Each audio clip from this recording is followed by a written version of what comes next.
जय Jagannath Simi creativity channel को आपण मानक बहुत बहुत स्वागत। मुझे छतु पोड़ा करके देखी से गोटे बाउल नवा से छतु को आम भल भाव सफा करके धोईकी रखीदे से किसी बेसर पकेबा हलदी लंका गुंड आउ स्वाद अनुसार लुण चप आकार काटी किसी पियाज पकेबा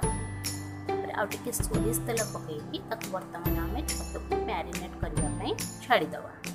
मैरिनेट करके छाड़ीदवा किसी समय पर आउटे किसी कदली पत्र आनी दुईटा कदली पत्र को यही भाव में रखु रखिकी रखि छतु को अल्प अल्प करके गोटे थ्रेड साहाय्य भल रूपे बाइंडिंग कर दिया भाव में देखो जो भाव में करुँची भल भाव बर्तमान बाइंडिंग करदबा बांधी नवा यहीपरि भाव में बर्तमान कदली पटुआर बांधी देछि किसी सूता साहाय्य भल भाव बांधी देछि मुझे दुईटी पुटुली बांधी देछि तापरे पोड़ीबा पई मुझे कड़ई व्यवहार गोटे कड़ई नवा कड़ई टिके गरम ही आसले से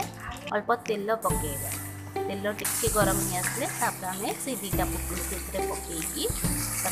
दी पट साइड टिके भलसे लौटे दबा आउ मीडियम फ्लेम रे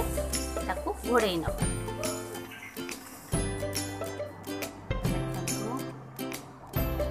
दीपट साइड को भल रूपे आपड़ी भल से पोड़न छतु को बर्तमान पानी बाहर भाव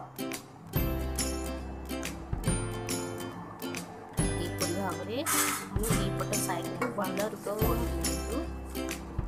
पोड़ी आम आउ एक प्लेट को काढ़ी बर्तमान आम छतु पोड़ा संपूर्ण रूपे रेडी हो जाए देखो बर्तमान आमर प्रस्तुत हो गला छतु पोड़ा। आपण पखाला भात सहित छतु पोड़ा खातु।